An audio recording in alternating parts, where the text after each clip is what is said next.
አክሱም ላይ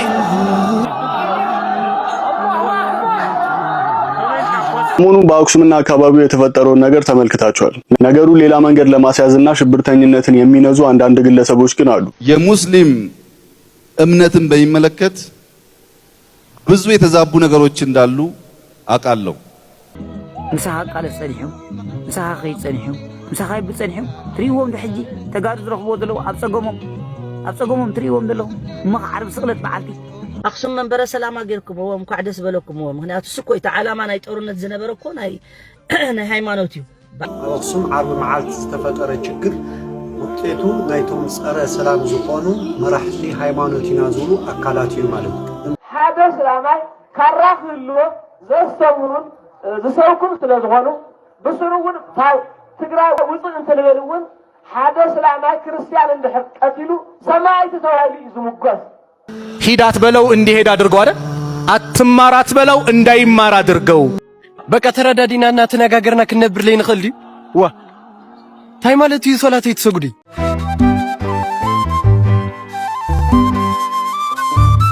ሰላም ጣዕና ሀብለይ ተኸታተልቲ ሆሴዕ ቲቪ ከመይ ትኾኑ ከመይ ቀኒኹም አሜን። ጎይታና መድሓና ኢየሱስ ክርስቶስ ፈቂዱ ዳግማይ ክንራኸብ ክንመዓዓድ ስለ ዝፈቀደ ዝተኸበረ ዝተመስገነ ይኹን እናበልኩ ለማዓንቲ ሒዘልኩም መፅእ ዘለኹ መደብ ከምቲ ኩለና እናረኣናዩ ዝቐንና ጉዳይ አክሱም ብፍላይ ከዓ ዓርቢ ስቕለት ዝተገበረ ብፍላይ ከዓ ኣብ ማሕበራዊ ሚድያ መነጋገሪ ካብ ማሕበራዊ ሚድያ ሓሊፉ እውን ህዝቢ ንህዝቢ ዘባልዕ እዚ ጉዳይ እዚ ስቑኢልና ክንሪኦ እውን ፅቡቕን ስለ ዘይኮነ ካብቲ ሃይማኖት ሓሊፉ ዓዲ ንዓዲ ዝፈላሉ ጉዳይ እውን ስለ ዝኾነ حسابنا نريتونا كنهولو بركت زول سبات أما حورا مديا حسابهم نريتهم نهولو زغنيو فيديو له الفيديو سو رينا خنملسنا قطع حجي نفت فيديو قبلكم مون تملسنا حسابنا ريتونا كنهبنا نما نمكي تخرو نفت فيديو قبلكم سمعوا مملسنا هبا انتوا عندنا فرق صوابنا يتقطعوا مني ما كان احنا طعمات قلنا ما كان احنا لسمسات قلنا ما كان احنا كنت من برناكي رسول وزنور سنة سريح هاتدق ياتي بالهيمونتنا نساتهم قل سبقتي كاتدق ينظروا تمكدروا سيطنا وبهري تمكدروا آقاتهم ظلوا منكم مغانو تمكدروا نعاقان انت محداروا مغانو سبقوا يوم بقمت كنبر يا ولدون مكنياتو فطاري بقمت نخي نبر او مرهي واي سمعهم ما مزغش الزحي بزحنا توي كابزا حصار فيديو زي اخنا لعدنا خلينا حدا تقراي ناي بعلو قوري وسيدوا تقراي ناي تقاربوا مولانا نحنا اسلمنا كفت ارز مص بچኛ ሃይማኖት مخانو امينم وردنا اب غزي نبي محمد صلى الله عليه وسلم غزي تقبلهم اصفع في حمالو ነገር ግን ትግራይና اب ትግራይና ተወሊድና ዓቢና ትግራይ ዘርእና ነስኹም ተውናን ተخولናን ምንም ሓደ ነገር የለን ሕይኒሽተ የብዛ 34 ዓመት ክላሽ ረኺብና ኣለና ይልካ بكونفيدنس አይትዛረብ ኢኻ ክላሽ ክጠፍዩ እንኳን ናትካ برقاق تاولا ديتي اتبلا امريكا ونتري الله خدخونه زلا بفغر يا خاخت سعر تخيل تقراي ناي مسلمين كريستيانون حاجريا كالا هايمانو تمسيون ييتو مسولي امن خمل لختلهم يملخ تقراي كو قدم اسلمنا كريستيانان ممصو صحاي املخو يكونرو تايدا توم صحاي املخو أرثوذكس دحري أمي ماسيو نمنتاي أرثوذكس دحري ماسي نحنا هنا قدمنا لهم كلام خادم ولا تخاكون دحريت ملستيل كاس صحايم زملو خنارم دون قرنا ما خلى عليك خيل الله كاب كله كم زيم زول دون قرطات نتهزب كريستيان حيكون وقحي بالدم بيبقى هزب كريستيان أنا كم زعمت زيله وي كم زخلت عمت سست عمت إلى بالطعمي فتان كل يرى أخواني نعمتات بتعمي شو ودر بخمسة معينة تغشتي صير كل منهم سرح زي ولو بزا مدرخ مايك رخي ولا خو نحنا حنتنا يقرم كوتي زعرفوا لابوتا نخنو مخلينا طعمات كوينا أنا قريبل تمشخ عن السطرح خي أخلو اسلمنا يا قتيل كاصدق يزول أبي يا خرخيب كايو عنجال أبي رخيب كايو اسلمنا قتيل كا نصا مالت جنة عتي خايل يمهري زول كاي حدنته عمص سكولو ماسرجا أمس بروا والله لو ما أنت خدكتولن أنا chance خوكم زاب أنت ما سرجع زي أتمسين نبي تخرسنا قال خوني أسلمنا حار خرسنا يقتلوا جنة تعطي يخمي لزم حرام أنت مسيله نبي تخرسنا قال خونا لكم نقدر أنا كم صحف قدوس ካብ መጽሓፈ ሳሙኤል ከምጸልኩም ይኽእል እየ ህፃናት የለ ኣረጋውያን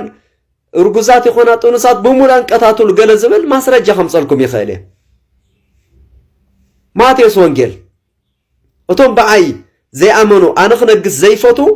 ኣብ ቅድመ ምጽኹም ሕረዱ ወይሉ ኢየሱስ እናተዛረበ ከምጸልካ ይኽእል ማስረጃ ኢየሱስ እኳ ከምኡ ኢሉ ይዛረቡ ናይ መጽሓፍ ቅዱስ ጸሓፍቲ ግን እትዮም ኣለዉ ኢየሱስ ተዛሪቡ ኢሎም እና ብዝተፈላለዩ ሜላታት ኣነ ከምጸልኩም ይኽእል እየ ካብ ሃይማኖት ድሕር ተወፂኡ ቅተልዎ ዝብል ካብ ኦሪት ከምጸልኩም ይኽእል ኣነ ብማስረጃ ተደገፈ ነገር ግን ካብ እስልምና ኣብ ዘለኩም ማስረጃ እዩ ሱረة المائدة ቁጥር 32 الله سبحانه وتعالى ከምዚ ይብለና ሓደ ናይ ወዲ ሰብ ሓንቲ ነፍሲ ምጥፋእ ነዚ ብዓለም ዘሎ 8 ቢልዮን ህዝቢ ምጥፋእ ማለት ኢልዎ ኣሎ ንሓንቲ ነፍሲ ምድሓን ድማ ዓለም ሙሉእ ንዘሎ ንወዲ ሰብ ንወዲ ኣዳም ብሙሉእ ከም ምድሓን ዝቁፀር ሓንቲ ነፍሲ ብዘይ ኣግባብ መቕታል ኣይፍቀደናኒ ሱረة الإسراء ኣብ ተፈላለየ ናይ ቁርኣን አንቀጻት بزي أجباب نفسي أي تطفو إلناي إنكان ود سبت الخبرة سأصا حتى سأصا إنكان كينا خسك هاي تقاتلهم ما نيام إنسان منهم عينتنا أخا سقات زي كوينو صيدي حالي في خلال منهم ما يتولى إذا اللي زمهرنا نا كم زي عينت نقرات قلفو كلاش حيزنا لنا تواهلو نكلاش زي ولن حيمانتات أي تفراروحو نا أب عالمنا كو أتانا يتفطر بتشني هيمانة أسلمنا أب عالمنا منم عتق زي ولا نلعلة نهر زل هيمانة كأسلمنا كو كل هيمانة تعاطيقة مسائلة مسني كلها أسلمنا منم يولا بمعلتو إن دا تفكرت إن دا تدسقت حزبان دا تبدله نلعلة قنتو إنش أفلا مخنياتو حقي تمن براي تبتاسنيا شير كوبي لنقور لنا زعنجا مساحة قال سنحهم مساحة خيط سنحهم مساحة بتسنحهم تريهم بحجي تقارد رخبو دلو أبسقومهم تريهم دلو ما عارف سقلت معلتي ما قال ساهم تقبلو تسكفو ولا زغون تروس إيه لمسلم دفع أنا يسمى هي بالبيت لو كده هو لما أنتي أين الزاربين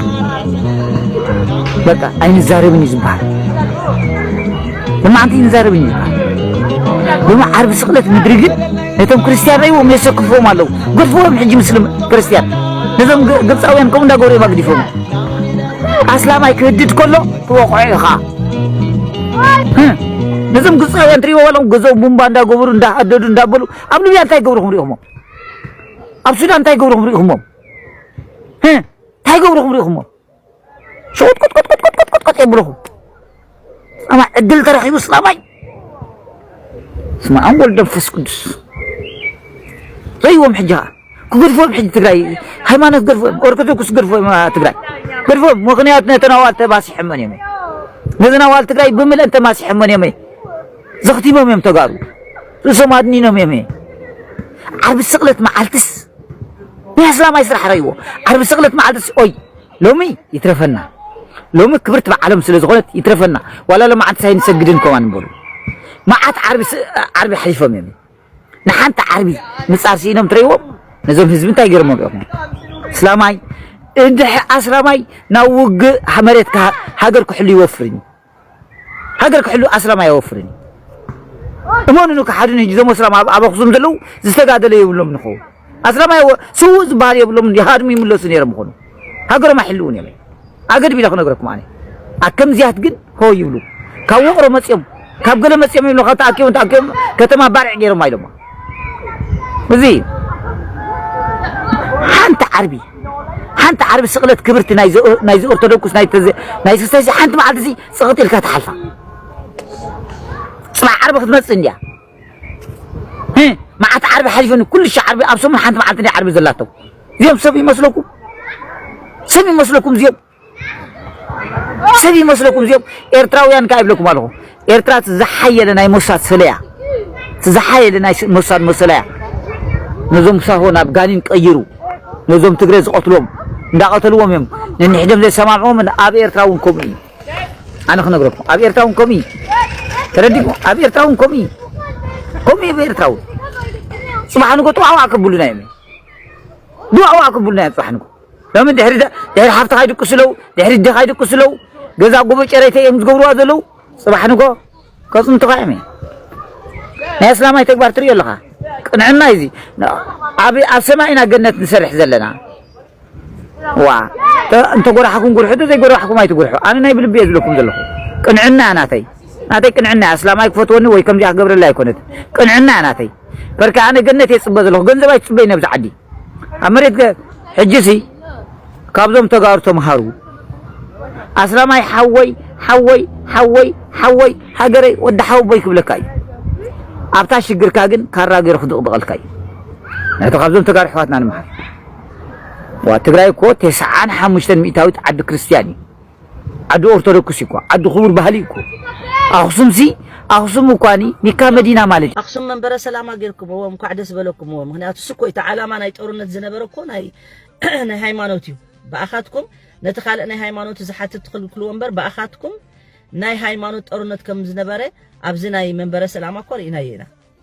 من تا إثيوبيا بز حجز اللاتو ناي هايمانوت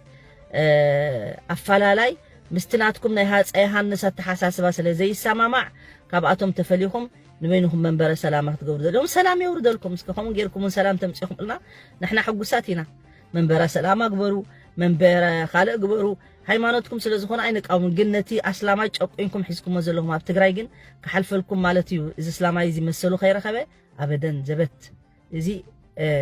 نمت عيت ولدون كفلت الله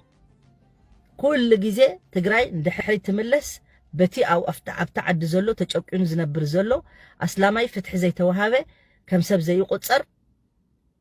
أما نبوتها زي الرأي زيهم كيت عمم نعخاتكم يتعمكم مالتيو يوم القيامة نرخب ولا أقسم لاي أذانو رقواتشو مقبرياو ቦታ ርቋቸው አሁን ደግሞ ሂጃባት ለብሱም ቋንቋ ምን መሰላችሁ ወንድሞቼ እህቶች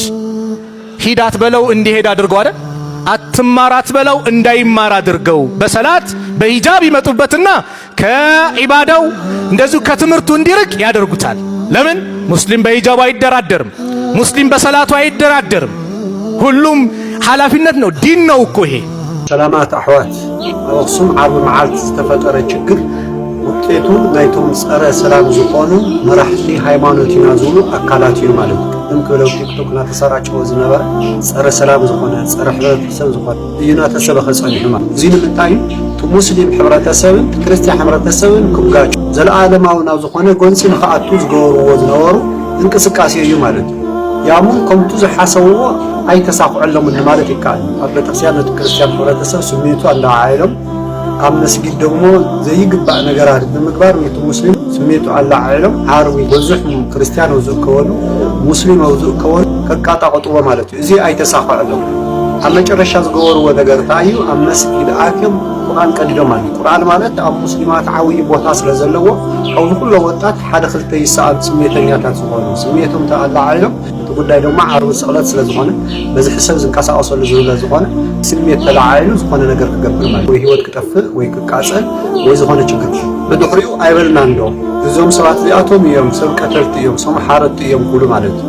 قدمنا على زقانة قشون نقل سليم نعطاتهم أمنت كريستيان قتيلكا جنة كتعدي خايز منه يلمل أرانا على القرآن هايمانوت كريستيان قتيلكا جنة كتعدي خايز منه قال يلا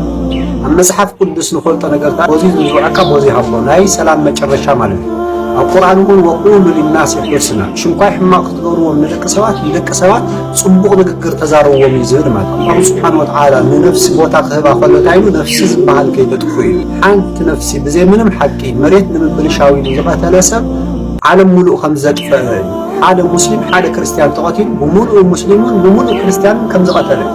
حالة كريستيان والحانت مسلم هو التدفيع بملؤ كريستيان بملؤ مسلم كم زقتله وحاتياتهم نفس خيط تدفو يزور ماله سلازم تكسبخ لو وصل السلام لأمر سلا هيوت محل أمر سلا هيوت متقع القرآن بمقصاله زحوجس كريستيان الله إلى أحسن هنياتو كبرت زلوا كبرت سبي سلازم زم هيمانوس زلوا مسيرة سرا هيمانوس زخونو سرا سلام زخون سبات عقب بولو بحاله زي حلف النزوس لنا هم رحي هيمانوس أب تقسيان يكون أم مسكين بينهم سرا سلام زسوق زلوا أكلات يومن سلازم تقولوا بحاله عقب بولو بحاله ماله داي كارين قصصر كرمو موسو تطوكل كل كلام سبك النعاقي سبك خبر يزلوا إن شاء الله حجنا يكون حبرت ያው ጽቡቕ ያው ከምቲ እናሰማዕናዮ ፀናሕና መልእኽቲ ጽቡቕ ሓሪፍ ዝኾነ ትርጉም ዘለዎ ማዕዳ እዩ ዝሓብና ከምህረና ክነገረና ፀኒሑ ያው ጽቡቕ እዩ ኩሉ ሰብ ንሰላሚ ክዝመ ዘለዎ ንሰላሚ ክሰብኽ ዘለዎ ከምቲ እናረኣናዮ ፀናሕና እዩ ብጣዕሚ ኣዝዩ ደስ እዩ ዝብል ሕዚ ግን ዝበዝሕ ማሕበራዊ ሚድያ ክትሪኦ ከለኻ ነቲ ክልቲኡ ሃይማኖት ዘፈራሪ ነቲ ክልቲኡ ሃይማኖት ናብ ዘይተደለየ ኣቕጣጫ ኣምሪሕኻ ንምፍንጫል ንምበኣስ ዝዓለመ ካብዚ ሓሊፉ እውን ኦልሬዲ ብሃይማኖት ዝመፅእ ግጭት ኣብኡ ጠጠው እውን ስለ ዘይብል ካብቲ ሃይማኖት ሓሊፉ ነቲ ዓዲ እውን ዝበታትን ጉዳይ እውን ስለ ዝኾነ እዚ ጠጠው ኢልካ ክሕሰበሉ ዝግባእ ነገር ስለዚ ዝሓብና ብጣዕሚ ኣዝዩ ፅቡቕ ትምህርቲ እዩ ኣምሂርና ምክንያቱ ሃይማኖት እስልምናን ክርስትናን ንዘመናት ክንደይ ግዜ ተሓቋቂፉ ተሳኒዩ ተኸኢሉ ዝነበረ ሃይማኖት እዩ ብጣዕሚ ፅቡቕ እዩ እናተሓጋገዘ እናተባፅሐ ዝነበረ ሃይማኖት እዩ ስለዚ ኣብ ሃይማኖት ክርስትናን በዚ ኳዓካ ከሎ በዚ መሊስካ ሃቦ እዩ ዝብል ልክዕ ኣብቲ ቁርኣን እውን ዝሓብና እንታይ ከም ዝብል ነጊርና ኣሎ ስለዚ እዚና ንፈልጥ ንሕና ስለዚ ዝሓብና ፅቡቕ ትምህርቲ ምሂርና ዘሎ ስለዚ ኣብዚ ብፍላይ ካብዚ ሕማቕ ተግባራት እዚ ተሳተፉ ኣሕዋትና መራሕቲ ሃይማኖት ኣቦታትና እውን ተሃሊኹም መራሕቲ ሃይማኖት ኣቦታትና ኮንኩም መራሕቲ ሃይማኖት መሲልኩም ግን ካልእ ዓይነት ኢሜጅ ተመሓላለፉ ፕሊስ በጃኹም ኢለኩም ንሃይማኖት ንሰላም ስበኹ ንፅቡቕ ስበኹ ዋ እንታይ ዝገበረ ህዝቢ ክንደይ መከራን ፀገምን ይሕሊፉ ንዘመናት ተኸኢሉ ዝነበረ ህዝቢ ሕጂ ክትበታተኑ ይሕኽ ምዋልኩም ኣዝዩ ዘሕፍር ተግባር እዩ ብጣዕሚ ደስ ዘይብል ነገር እዩ ዋ ንምንታይ እቲ ንዘመናት ተኸኢልና ተሓቋቂፍና መፂናዮ ዝነበርና ፍቅርን ስኔትን ንምንታይ ክጠፍእ ትምክሩ ኣለኹም እዚ ዓብዪ ጌጋ እዩ ሓገብ ክትበሃሉ እውን ይግበአኩም ብፍላይ ከዓ ኣብ ከምዚ ትርከቡ ተዋፊርኩም ትርከቡ መራሕቲ ሃይማኖት ክትኮኑ ትኽእሉ ካሊእ ኮታስ ሶሻል ሚድያ ንባዕሉ እውን ንፅቡቕ ንፍቅሪና ክንሰኽበሉ ዝግበአና እምበር ንለይተደለየ ዓይነት ንንእሽተይ ጥቕሚ ክንብል እውን ህዝብን ክነባልዕ የብልናን ሃይማኖት ክንበታተን ሃይማኖት ንመበታተን ክንጥቀመሉ የብልናን ህዝቢ ንህዝቢ ክነበላልዐሉ የብልናን ስለዚ እቲ ሶሻል ሚድያ እውን ንፅቡቕ ነገርና ክንጥቀመሉ ዝግበእ ምክንያቱ ብሰዓት እዚ ሶሻል ሚድያ ኣዝዩ ፅዕንቶ ፈጣሪ ካብ ዝበሃሉ ፕላትፎርምታት ሓደ ስለ ዝኾነ እዩ ስለዚ ዝሓብና ብጣዕሚ ፅቡቕ ትምህርቲ ምሂርና ናልተዛረበ ቃል ከብለኩሞ ተመሊስና ክንረኸብ ኢና ሓደ ስላማይ ካራ ክህልዎ ዘስተምሩን ዝሰብኩን ስለ ዝኾኑ ብስሩ እውን ትግራይ ውፅእ እንትንብል እውን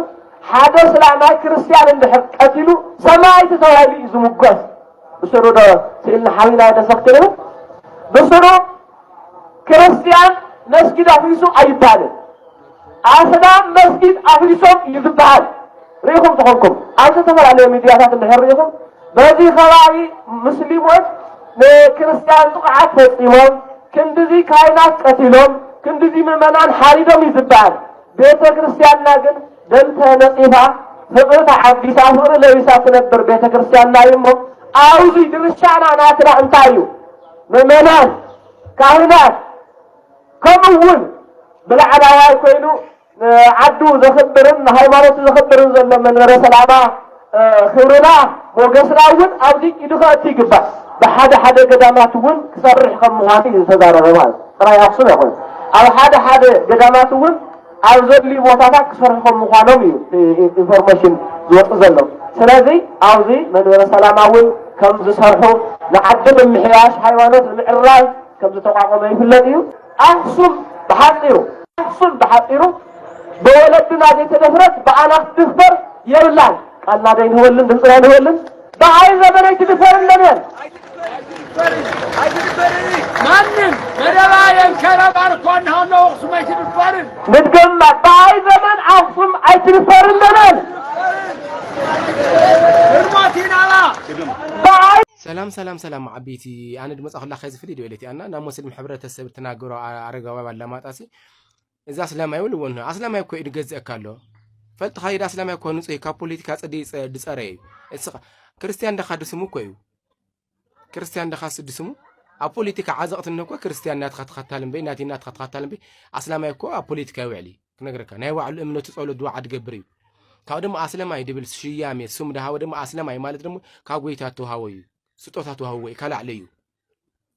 ክርስቲያን ኮይንካ ስኻ ፎትኻ ኮይንካ ክርስቲያን ኮይንካ ጎይታ ክርስቲያን ኮይኑ ልካ ይባዕልካ በቃ ከዘለ ዳ ኣረጋዊ ይቅርታ ክሓትት ሙስሊም ሕብረተሰብ ይኹን ናይ ክርስቲያን ለለኻ ብሙልእኻ ለውጥ ደላይኒ ኢኻ ብሙልእኻ ይቅርታ ክብል ንህዋ አረጋዊ ይቅርታ ክሓትኒ ውል ሙስሊም ሕብረተሰብ ኣዛ ስለማይ ውል ስለተሳደ ደሓደ ሰብ ካግኒል ክጻረፍ የውል ሰብዚ ካብ ደማ ናዝ ፈላሺ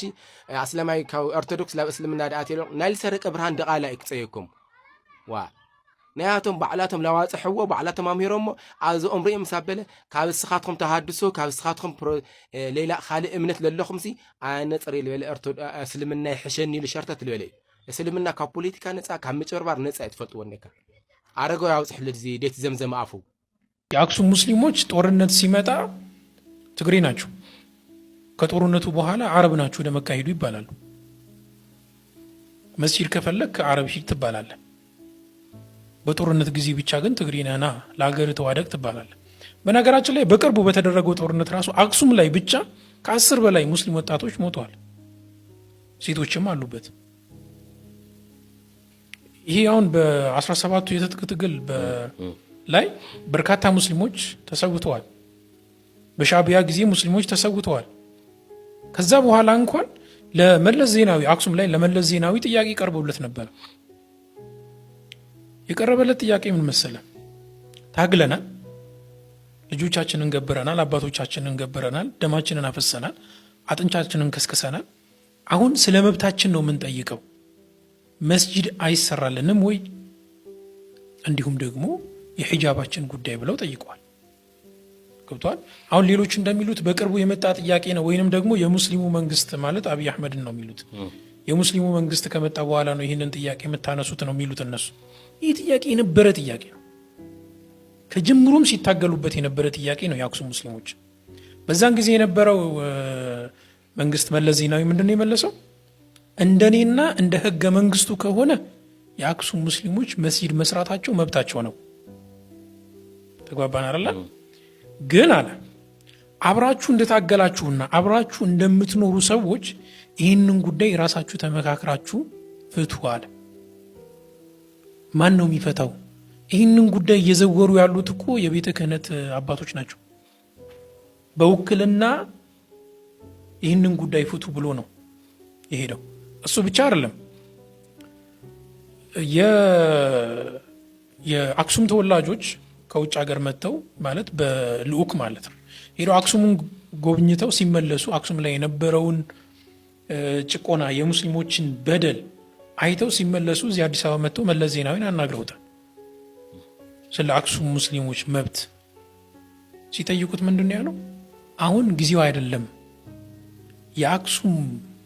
የክርስቲያኑ ማህበረሰብ ነቃተ ህሊናው ሲያድግ የዛኔ ራሱ ይፈቅዳል ራሱ መስጂድ እንዲሰራ ይፈቅዳል ብሎ ነው የመለሳቸው ሰሞኑን በአክሱምና አካባቢው የተፈጠረውን ነገር ተመልክታችኋል ነገሩ ሌላ መንገድ ለማስያዝና ሽብርተኝነትን የሚነዙ አንዳንድ ግለሰቦች ግን አሉ እስኪ እነዚህን ቪዲዮዎች እንመልከታቸው አረ ሰዎች ረፉ ሙስሊሙን እንደዚህ ያታንከራቱት የአጼዎቹን ስርዓት አይቻልም የአጼዎቹን ስርዓት በ21ኛው ክፍለ ዘመን ለማምጣት ከፈለጋችሁ በአክሱም ከተማ ጽንፈኞች የአላህን ቃል በዚህ መልኩ ነው ያዋረዱት ሙስሊሞች ስጋ እንዳየውሻ እንደዚህ ጭራ መቁላት ተገቢ አይደለም ወደ ነገሩ ከመግባቴ በፊት ከትግራይ እስልምና ቢሮ የተላለፈላችሁ መልእክት ምን እንደሆነ ልንገራችሁ ስላያችሁት ማለት ነው በሀገር ውስጥም ከሀገር ውጭም ያላችሁ ነገሩን እኛ ይዘነዋል የእናንተን ተጨማሪ ሐሳብ አንፈልግም አንድ ጥያቄ ልጠይቃችሁ የአክሱም ሙስሊሞች አሁን ነው ትዝ ያሏችሁ ይሄንን ቪዲዮ እስኪ ተመልክተነው እንምጣ ያ ቁርአን እኮ ይናገራል አሁን ካዕባን ያፈርሳሉ ብሎ እኮ የሚናገረው አስሐቡል ፊል ይላል እኮ አስሐቡል ፊል ማለት የአብርሃም ልጆች ናቸው የአብርሃም ልጆች ሌላ ቦታ አይደለም አንዱ ትግራይ ናቸው ከሰው ዘር ያልተፈጠሩ እንደውም ዳቢሎስ ከነሱ ይሻላል ብዬ ተስፋ አደርጋለሁ ሙሉ ህዝቡ ሰይጣኖች ናቸው ሲባሉ የት ነበራችሁ ለምን ብላችሁ ጠይቃችኋል ትግራይ ውስጥ የፈረሱትን መስጊዶች ለማሰራት ምን ያክል መንገድ ሄዳችኋል ለሰላም ሲሆን የላችሁም የፈረሰ መስጊዳቸውን ለማሰራት ሲሆን የላችሁም ሲራቡ የላችሁም ሲጠሙ የላችሁም ሲሰደቡ የላችሁም ለብጥብጥ ለግጭት ሲሆን ግን ከየት እንደምትሰበሰቡ አናቅም አላችሁ በነገራችን ላይ ይሄ አላዋቂነታችሁ የትም ያደርሳችሁ ሲቀጥል አክሱም ላይ ጽንፈኛ ኃይሎች የፈጸሙት ድርጊት ብለ የተናገርከው ወንድሜ አክሱም ላይ ጽንፈኛ ኃይል የለም የህግ አካላት ነው ያለው እሺ በአጭሩ በጨዋ ደንብ ለምን ይሄ ነገር ተፈጸመ ብላችሁ የጠየቃችሁ ለእናንተ መልስ ልስጣችሁ አንደኛ ዕለተ ዓርብ ስቅለት ነበረ። መላው ኦርቶዶክሳዊ በመላው ዓለም የሚኖር በሙሉ ቀኑን ሙሉ በስግደት ያሳልፋል። ተደርጎም ታይቶም በማይታወቅ መልኩ ትልልቅ ስፒከሮችን ይዘው አንዳንድ ግለሰቦች ግጭትን ለመፍጠር ያሰቡ ሰዎች ማለት ነው ስፒከሩን ይዘው ወጥተው ድምጹን ከፍ አድርገው ህዝቡን ለመበጥበጥ ለመረበሽ ሲፈልጉ ነበር። በዛው አካባቢ የነበሩ አባቶች ድምጹን እንዲቀንሱና ሁለቱም አካላት